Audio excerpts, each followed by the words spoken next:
स्वागत है दोस्तों आप सभी का अपने यूट्यूब चैनल में। दोस्तों आज का ये वीडियो क्लास 10th के सभी विद्यार्थी के लिए वेरी मोस्ट इंपॉर्टेंट वीडियो होने वाला, ठीक है। क्योंकि दोस्तों आज की इस वीडियो में आपका जो 20 मार्च को सामाजिक विज्ञान का एग्जाम हुआ, ठीक है, सोशल साइंस का, उसका दोस्तों आज की इस वीडियो में हम लोग झारखंड शैक्षिक अनुसंधान एवं परिसंघ परिषद रांची झारखंड के द्वारा जारी किया गया दोस्तों मॉडल प्रश्न पत्र को सोल्व करने वाले हैं। और मॉडल प्रश्न पत्र आप सभी का ऑब्जेक्टिव रहने वाला, ठीक है। आज की इस वीडियो में हम लोग सेट 2 सोल्व करेंगे, सेट 2 मॉडल पेपर, ठीक है, वार्षिक परीक्षा 2022-23 का।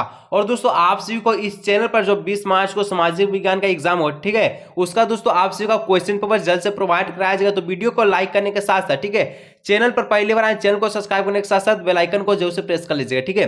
क्लास 10 विशेष सामाजिक विज्ञान समय दोस्तों 1.5 घंटा दिया जाएगा, ठीक है। पूर्णांक की बात करें तो 40 नंबर का रहने वाला है। तो चलिए दोस्तों आज की इस वीडियो को स्टार्ट करते हैं, वीडियो पर अंत तक बने रहिएगा। तो सबसे पहला प्रश्न दोस्तों, ठीक है, और वीडियो पर अंत तक बने रहेगा। इस चैनल पर आप सभी को 20 मार्च का सामाजिक विज्ञान का क्वेश्चन पेपर जल्द से प्रोवाइड कराया जाएगा, ठीक है। सबसे पहला प्रश्न बोलता है कि 1789 ईस्वी में फ्रांस की क्रांति के समय किसका शासन था। और ये प्रश्न को दोस्तों आप कई बार पढ़ चुके हैं, ठीक है, क्लास 9 में, और उत्तर भी दिए होंगे, ठीक है। तो 1789 में जो फ्रांस की क्रांति हुई थी, ठीक है, उस समय जो है किसका शासन था। तो कहिएगा सर लुईस सोलहवां का शासन था, ठीक है, लुईस सोलहवां, ठीक है, लुईस 16 आपका राइट आंसर होगा, ठीक है। चलिए कौन कौन क्लास 9 में पढ़े थे कमेंट सेक्शन में कमेंट कीजिएगा, ठीक है। अब नेक्स्ट 2 नंबर कहता है दोस्तों कि दी स्पिरिट ऑफ लॉ नामक पुस्तक का लेखक कौन है, ठीक है। और लेखक वाला से प्रश्न दोस्तों 100% बोर्ड एग्जाम में आता है, ठीक है। तो इसका जो लेखक कौन हो जाएगा दोस्तों, मोंटेस्क्यू हो जाए, ठीक है, ऑप्शन का राइट आंसर होगा। चलिए नेक्स्ट 3 नंबर में हम लोग बढ़ते हैं, ठीक है।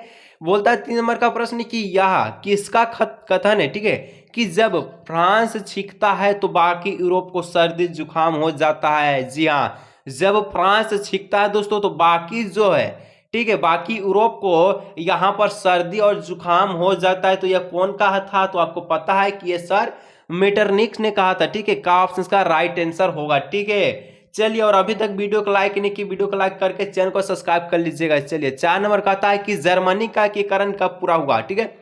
वेरी मोस्ट इंपोर्टेंट प्रश्न दोस्तों, 100% बोर्ड एग्जाम में प्रश्न देखने को मिलने वाला, ठीक है।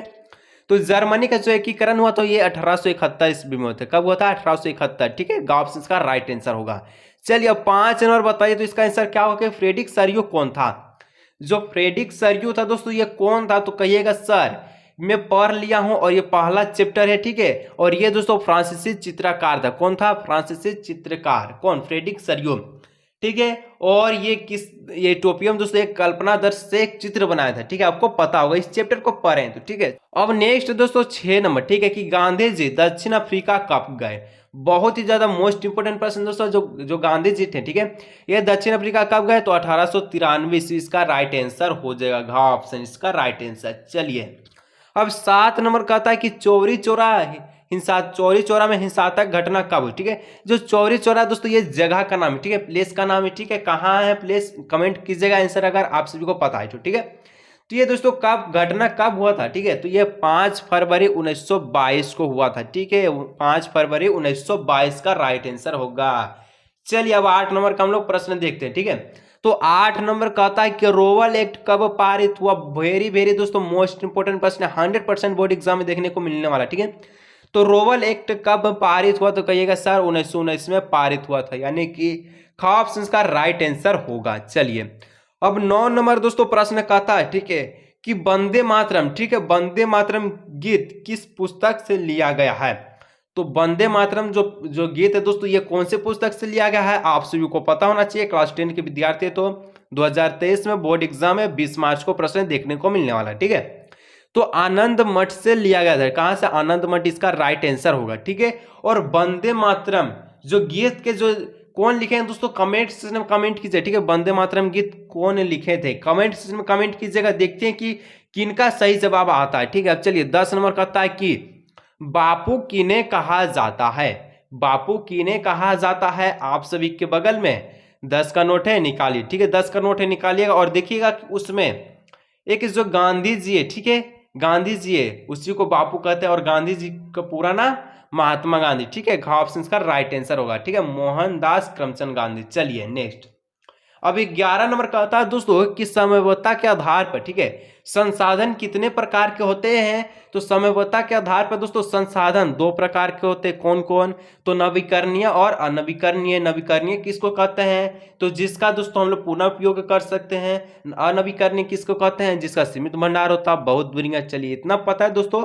तो बोर्ड एग्जाम में दोस्तों 90% आप सभी 90% से पार करके आने वाले हैं, ठीक है। चलिए 12 नंबर कहता है कि निम्नलिखित में से किस राज्य में सीढ़ीदार खेती की जाती है? सीढ़ीदार, ठीक है, सीढ़ीदार खेती की जाती है। यहाँ पर कौन से राज्य है? भारत का एक राज्य है उत्तराखंड, ठीक है। ऑप्शन का राइट आंसर उत्तराखंड में सीढ़ीदार खेती की जाती है। चलिए 13 नंबर, ठीक है। तो 13 नंबर का था कि पूर्वी तट के नदी डेल्टाओं पर किस प्रकार की मृदा पाई जाती है? पूर्वी तट, कहाँ? पूर्वी तट नदी डेल्टाओं पर किस प्रकार की मृदा यानी कि मिट्टी पाई जाती है? तो कहिएगा सर जलोढ़ मिट्टी पाई जाती है। इसका ऑप्शन राइट आंसर होगा। बहुत बढ़िया, चलिए नेक्स्ट। तो 14 नंबर का आता है दोस्तों, ठीक है, कि किस मृदा को रेगर या स्वतः जुताई वाली मिट्टी भी कहा जाता है, ठीक है। यहाँ पर रेगर भी दिया है, ठीक है, कहीं कहीं रूगर भी देता है दोस्तों, तो घबराइएगा नहीं, ठीक है। तो दोस्तों यहाँ पर बोलता है कि किस मिट्टी को, ठीक है, किस मृदा को रेगर मृदा कहा जाता है या जुताई, स्वतः जुताई वाले मृदा कहा जाता है? तो काली मिट्टी को, ठीक है। का ऑप्शन का राइट आंसर होगा काली मिट्टी द्वारा उगाए गए फसल दोस्तों। यहाँ पर गेहूं इसका जो अत्यधिक उदाहरण होता है, ठीक है। गेहूं काली मृदा में ही उगाया जाता है और कपास हो गया, ठीक है, इस प्रकार की खेती की जाती है। चलिए 15 नंबर कहता है कि इनमें से कौन सा संरक्षण तरीका, ठीक है, तरीका जो है समुदाय की सीधी भागीदारी नहीं करता? ध्यान से सुनिए, वेरी वेरी मोस्ट इंपोर्टेंट प्रश्न दोस्तों, 100% बोर्ड एग्जाम प्रश्न देखने को मिलने वाला, ठीक है। इनमें से कौन सा संरक्षण, ठीक है, तरीका समुदायों की सीधी भागीदारी नहीं करता? तो संयुक्त वन प्रबंधन, चिपको आंदोलन और वृक्ष बचाओ आंदोलन, ये तीनों का तीनों में लोगों की बहुत ज्यादा भागीदारी रहती है, ठीक है, लोगों की भागीदारी रहती है। लेकिन जो वन्य जीव पशु विहार का परिसीमन है दोस्तों, इसमें किसी भी प्रकार का लोगों का भागीदारी नहीं रहता, यानी कि घ ऑप्शन का राइट आंसर होगा परम सत्य उत्तर, ठीक है। चलिए नेक्स्ट 16 नंबर, चलिए नेक्स्ट 16 नंबर, ठीक है। तो 16 नंबर कहता है दोस्तों कि भारत जैव विविधता में समृद्ध देश है, विश्व की कितनी प्रतिशत उपजातियां भारत में पाई जाती है? ध्यान होगा कि भारत जैव विविधता में समृद्ध देश है, ठीक है, जो विश्व की जो है दोस्तों 8% यहाँ पर उपजातियां पाई जाती है, यानी कि का ऑप्शन का राइट आंसर होगा। चलिए नेक्स्ट 17 नंबर, ठीक है। तो 17 नंबर का आता है दोस्तों वेरी वेरी मोस्ट इंपोर्टेंट प्रश्न है, कई बार बोर्ड एग्जाम में पूछे गए प्रश्न है, इसलिए कह रहे हैं कि अभी तक वीडियो को लाइक, चैनल को सब्सक्राइब नहीं किए, कर लीजिएगा। 20 मार्च का क्वेश्चन पेपर जल्द से प्रोवाइड करा जाए, ठीक है। कहता है दोस्तों भारतीय वन जीव रक्षण अधिनियम कब लागू किया गया? तो आपको पता है कि ये 1972 में किया गया था, ठीक है, ये उनके ऑप्शन का राइट आंसर होगा 1972, ठीक है। चलिए 18 नंबर की ओर हम लोग बढ़ते हैं, ठीक है। अब नेक्स्ट दोस्तों 18 नंबर प्रश्न कहता है, ठीक है, कि भारत में बहुउद्देशीय नदी परियोजनाओं को आधुनिक भारत का मंदिर किसने कहा? बहुउद्देशीय नदी परियोजनाओं को आधुनिक भारत का मंदिर किसने कहा? तो ये भारत के प्रथम प्राइम मिनिस्टर जवाहरलाल नेहरू ने कहा, ऑप्शन का राइट आंसर होगा, ठीक है। चलिए 19 नंबर, ठीक है, और ये आप सभी का राज्य से संबंधित प्रश्न आ गया, ठीक है, कि दामोदर नदी घाटी परियोजना किस राज्य में स्थित है? आप सभी का प्यारा राज्य, अपना राज्य झारखंड, ठीक है, का ऑप्शन राइट आंसर। चलिए 20 नंबर, तो 20 नंबर कहता है कि सरदार सरोवर बांध से कौन सा राज्य प्रभावित हुआ है? तो दोस्तों गुजरात जो राज्य है, ठीक है, ये सरदार सरोवर बांध से प्रभावित हुआ है, ठीक है। चलिए 21 नंबर, ठीक है। तो 21 नंबर कहता है कि औसत आय, ध्यान से सुनिएगा, औसत आय यहाँ पर प्रति व्यक्ति आय की गणना किस प्रकार की जाती है? औसत आय प्रति व्यक्ति आय की गणना किस प्रकार से की जाती है? तो देश के कुल जो आय होते हैं, ठीक है, देश के कुल आय बट्टे में दोस्तों भाग देश की कुल जनसंख्या करिएगा तो आपको प्राप्त हो जाएगा, यानी कि जो पहला ऑप्शन दिख रहा है कि देश की कुल आय भागे में दोस्तों देश की कुल जनसंख्या, इसका राइट आंसर होगा। चलिए 22 नंबर, ठीक है।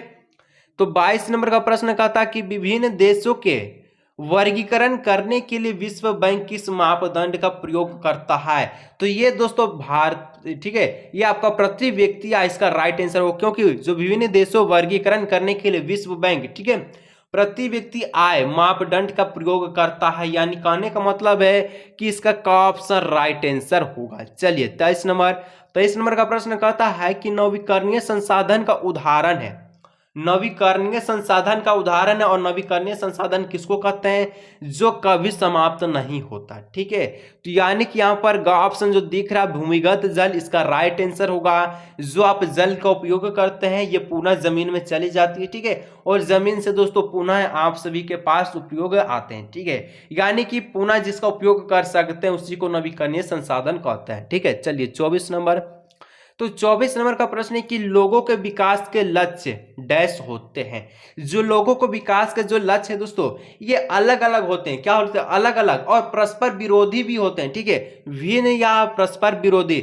जो लोगों के विचार, ये आपके विचार, हमारे विचार, सबके विचार अलग अलग होते हैं, लेकिन अभी जो है सबका विचार एक हो। क्यों? कि जो 2023 का जो बोर्ड एग्जाम है इसमें अच्छा से अच्छा नंबर पार आना, 90% से पार आना, ये सभी के विद्यार्थी में एक मन का सोच होगा कि आप ऐसा सोच रहे कि नहीं, कमेंट कीजिए तो जल्दी से, ठीक है। चलिए 25 नंबर कहता है दोस्तों कि रामू, ठीक है, ध्यान सुनिएगा, बहुत मोस्ट इंपोर्टेंट प्रश्न है, 100% इस टाइप का प्रश्न एक बार आपको 1 नंबर का बोर्ड एग्जाम में देखने को मिलने वाला है, ठीक है। कहता है कि रामू एक किसान है, ठीक है, जिसने अधिक शेष गेहूं को आटा मिल के मालिक को 10 रुपये प्रति किलोग्राम की दर से बेचा। मिल मालिक ने बिस्कुट कंपनी को आटा यहां पर 15 रुपये प्रति किलोग्राम की दर से बेचा, ठीक है। बिस्कुट कंपनी ने आटे के साथ चीनी एवं तेल जैसी चीजों का उपयोग कर बिस्कुट के 4 पैकेट बनाए और बाजार में उपभोक्ता को 80 रुपये यानी कि 20 रुपये प्रति पैकेट के बिस्कुट बेचा। तो सकल घरेलू उत्पाद की गणना में उपयुक्त में से किस वस्तु को मूल्य या पर मूल्य को लिया जाएगा? आप कौन से मूल्य को लेंगे? अगर सकल घरेलू उत्पाद की बात आए तो क्या आप आटा को लेंगे, क्या चीनी को लेंगे, क्या तेल को लेंगे? आप किसकी लेंगे, किसकी मूल्य को लेंगे? तो कहिएगा सर जो अंतिम उपयोग हो रहा है, जिसका अंतिम उपयोग कर रहे हैं, जिस चीज से अंतिम वस्तुएं बन रहे हैं उसका मूल्य लेंगे। तो अंतिम वस्तुएं कौन बना? बिस्कुट बना। बिस्कुट आपका राइट आंसर होगा, ठीक है। कौन सी बिस्कुट खाते हैं कमेंट कीजिए जल्दी से, ठीक है। चलिए 26 नंबर का था कि विनिर्माण की क्रिया किस क्षेत्रक का भाग है? तो ये दोस्तों क्षेत्रक वाला जो प्रश्न है, ठीक है, प्रथम क्षेत्रक, द्वितीय क्षेत्रक और तृतीय क्षेत्रक तीनों अच्छी तरह से पढ़ लीजिएगा, 1 नंबर आपको बोर्ड एग्जाम में पक्का हो जाएगा, ठीक है। तो यहाँ दोस्तों द्वितीय क्षेत्रक इसका राइट आंसर होगा, ठीक है, ऑप्शन का राइट आंसर। चलिए 27 नंबर हम लोग बढ़ते हैं और इसको समझिएगा, बहुत ज्यादा मोस्ट इंपोर्टेंट प्रश्न, ठीक है। कहता है कि अनीता जो एक साड़ी की दुकान में काम करती है, किस दुकान में काम करती है? साड़ी की दुकान में काम करती है, जहां सवैतनिक अवकाश का कोई प्रबंधन नहीं है। यानी कि दोस्तों उनको जब छुट्टी भी मिलेगी तो उनका पैसा काट लिया जाएगा या छुट्टी नहीं दिया जाता, मान के चलिए, ठीक है। जबकि सीता जो एक और लड़की है, सीता, ठीक है, सीता सरकारी अस्पताल में नर्स है, ठीक है, जहां उसे वर्ष में कुछ दिन सवैतनिक अवकाश मिलता है, यानी कि पैसा भी मिलता है और साथ में छुट्टी भी मिलता है, छुट्टी के दिन का पैसा भी मिलता है। तो इन दोनों में से किसका कार्य क्षेत्र संगठित है, किसका असंगठित? ध्यान से मेरे बात को सुनिएगा, ठीक है। संगठित और असंगठित किसको कहते हैं, ठीक है। जो सरकारी है, देखिए यहाँ पर जो सीता है ये सरकारी अस्पताल में काम करती है, तो सरकारी वाला संगठित हो जाएगा। जो प्राइवेट है, जो साड़ी की दुकान में काम कर रहा है, साड़ी का दुकान तो सरकारी होगा नहीं, ठीक है, किसी का बाप का नहीं रहता, वो अपना खुद का दुकान चलाता है सरकारी, और सरकारी में आप दूसरे यह काम करें तो उसको कहते हैं हम लोग प्राइवेट, ठीक है। तो ये प्राइवेट वाला असंगठित होता है और आप सभी का यहाँ पर जो सरकारी वाला होता है ये संगठित होता है, ठीक है। तो अनीता जो है दोस्तों ये असंगठित है तथा सीता जो है संगठित है, ठीक है। इस प्रकार से इसका राइट आंसर होगा। चलिए अब 28 नंबर हम लोग बढ़ते हैं। तो 28 नंबर कहता कि अंतिम वस्तुएं के मूल्य में मध्यवर्ती वस्तुओं का मूल्य होता है। जो अंतिम वस्तुएं अभी हम लोग पढ़ा, ठीक है, चीनी, आटा, गेहूं कुछ भी था, उससे अंतिम वस्तुएं क्या बना? बिस्कुट बना। तो यानी कि जो अंतिम वस्तुएं के जो मूल्य मध्यवर्ती वस्तुओं का जो पहले से मूल्य इसमें शामिल होता है, तब जाके यहाँ पर हम लोग जो बिस्कुट जो 5 रुपये में खरीदते हैं, 10 रुपये में खरीदते हैं, ठीक है, उसमें पहले से मूल्य जोड़ा हुआ रहता है। आटा का अलग रहता है, तेल अलग रहता है, चीनी अलग रहता है, ठीक है। तो पहले से ही शामिल यहाँ पर राइट आंसर हो जाएगा। ठीक है, अंतिम वस्तुओं का मूल्य में मध्यवर्ती वस्तुओं का मूल्य पहले से शामिल होता है। चलिए यहाँ पर 29 नंबर हम लोग देखते हैं। तो 29 नंबर कहते हैं कि राष्ट्रीय ग्रामीण रोजगार गारंटी अधिनियम कब अस्तित्व में आया, जिसको हम लोग पूर्ण रूप से मनरेगा कहते हैं। ठीक है, मनरेगा कब पारित हुआ, तो 2005 इसका राइट आंसर होगा। ठीक है, 2005। चलिए नेक्स्ट यहाँ पर 30 नंबर। ठीक है, तो 30 नंबर कहता है दोस्तों कि भंडारण को किस क्षेत्रक में शामिल किया गया। भंडारण को किस क्षेत्रक में शामिल किया गया। भंडारण में दोस्तों एक प्रकार का सेवा क्षेत्र होता है, और सेवा क्षेत्र की जब भी बात है तो कहिएगा सर तृतीय क्षेत्र इसका राइट आंसर होगा। चलिए ठीक है, चलिए एक प्रश्न दूंगा, आप सभी को कमेंट के रूप में आंसर देना। ठीक है, चलिए शिक्षा जो मैं अभी पढ़ाने का काम कर रहा हूँ, ठीक है, आप सभी को शिक्षा, ठीक है, ये कौन सी यहाँ पर कौन सी क्षेत्रक में आएगा कमेंट कीजिए तो सभी नेम के साथ। ठीक है, चलिए नेक्स्ट 31 नंबर। तो 31 नंबर कहता है कि संघीय शासन व्यवस्था के संबंध में, ठीक है, निम्न में से कौन असत्य है। तो अदालतों को संविधान और विभिन्न स्तरों की सरकारों के, ठीक है, अधिकारों की व्याख्या का अधिकार ना होना, ये दोस्तों आपका असत्य होगा। लेकिन पहला देखिए कि देश की एकता की सुरक्षा करना और, ठीक है, उसे बढ़ावा देना, क्षेत्रीय विविधताओं का सम्मान करना, ठीक है, विभिन्न स्तर की सरकार के बीच का सत्ता का बंटवारा, सभी आपका राइट है। लेकिन जो चौथा है घ ऑप्शन ये आपका छितरा गया और ये आपका राइट आंसर होगा। ठीक है, रॉन्ग यानी कि राइट है। ठीक है, चलिए नेक्स्ट 32 नंबर। तो 32 नंबर कहता है कि यहाँ पर बेल्जियम में फ्रेंच भाषा बोलने वाले का प्रतिशत कितना है। तो बेल्जियम में फ्रेंच भाषा बोलने वाले प्रतिशत दोस्तों ये 40% है। कितना, 40, यानी कि ग ऑप्शन का राइट आंसर होगा। अब 33 नंबर देखते हैं, बोलता है कि श्रीलंका में तमिल को कब राजभाषा घोषित किया गया। ध्यान से सुनिएगा, श्रीलंका में, ठीक है, तमिल को कब राजभाषा घोषित किया गया, तो 1960 में घोषित किया गया, यानी कि ग ऑप्शन का राइट आंसर होगा। चलिए अब 34 नंबर दोस्तों वेरी वेरी मोस्ट इंपोर्टेंट प्रश्न है। बोलता है कि संविधान में कुल कितनी भाषाओं को अनुसूचित भाषाओं का दर्जा दिया गया है। तो ये दोस्तों आप सभी का 22 भाषाओं को दर्जा दिया गया है। ठीक है, ग ऑप्शन इसका ग ऑप्शन राइट आंसर होगा 22 भाषा। ठीक है, 22। ठीक है, चलिए नेक्स्ट प्रश्न हम लोग 35 नंबर की ओर बढ़ते हैं। तो 35 नंबर का प्रश्न कहता है दोस्तों कि निम्न में कौन सुमेलित नहीं है। ध्यान से सुनिएगा। ठीक है, भारतीय संघ, राष्ट्रपति, राष्ट्र, यहाँ पर राज्य, उपराष्ट्रपति, नगर निगम, मेयर और ग्राम पंचायत सरपंच, मुखिया, जो ख ग घ तीनों आपका राइट है। ठीक है, ये तीनों आपका राइट है। ठीक है, लेकिन जो पहला है भारतीय संघ राष्ट्रपति, ये दोस्तों आपका सुमेलित होता है प्रधानमंत्री के साथ में। का ऑप्शन इसका राइट आंसर होगा। कोई भी दिक्कत की बात नहीं है, और अगर कोई भी दिक्कत होता है कमेंट सेक्शन में कमेंट कीजिए। ठीक है, 20 मार्च का दोस्तों क्वेश्चन पेपर भी प्रोवाइड कराया जाएगा, इसीलिए चैनल को सब्सक्राइब करने के साथ साथ बेल आइकन को जरूर से प्रेस कर लीजिएगा। ठीक है, 36 नंबर कहता है कि 7 पार्टी अलायंस, ठीक है, का गठन किस देश में किया गया। तो ये दोस्तों नेपाल में किया गया था। खा ऑप्शन इसका राइट आंसर होगा। अब 37 नंबर प्रश्न देखते हैं कि बोल्विया किस महादेश में अवस्थित है। तो बोल्विया दोस्तों ये दक्षिणी अमेरिका में यहाँ पर अवस्थित है। तो यहाँ पर देखिए लातीनी यहाँ पर लिखा है, लातीनी नहीं होगा, दक्षिणी अमेरिका। ठीक है, ऑप्शन का राइट आंसर होगा। बोल्विया कहाँ स्थित है, तो दक्षिणी अमेरिका में। ठीक है, चलिए नेक्स्ट यहाँ पर 38 नंबर। ठीक है, तो बोल्विया में जल युद्ध नामक आंदोलन का नेतृत्व किसने किया था। जो जल युद्ध नामक नेतृत्व था दोस्तों, इसका आंदोलन कौन किया था बोल्विया में।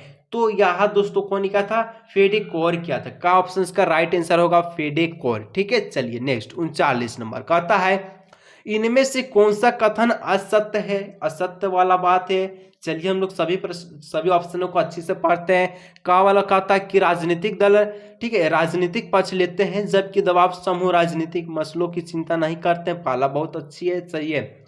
ऑप्शन कहता है कि दबाव समूह कुछ लोग तक ही सीमित होते हैं, जबकि राजनीतिक दल का दियार ज्यादा लोगों तक फैला होता है। यह भी सत्य है। दबाव समूह सत्ता में नहीं आना चाहते हैं, ठीक है, जबकि राजनीतिक दल सत्ता हासिल करना चाहते हैं। यह भी परम सत्य है। लेकिन जो घा कह रहा कि दबाव समूह और राजनीतिक दल समान प्रकृति के हैं, तो अभी हम लोग देखेंगे कि दोनों अलग प्रकृति के हैं। ठीक है, चलिए नेक्स्ट दोस्तों आज की इस वीडियो का लास्ट प्रश्न है, और अभी तक वीडियो को लाइक, चैनल को सब्सक्राइब नहीं किए कर लीजिएगा, साथ ही बेल आइकन को प्रेस कर लीजिएगा। ठीक है दोस्तों, क्वेश्चन पेपर भी जल्द से प्रोवाइड कराया जाएगा। तो कहता है 40 नंबर का प्रश्न कि नेपाल में SPS, ठीक है, 7 पार्टी अलियांस ने किसे यहाँ पर अंतरिम सरकार का प्रधानमंत्री चुना।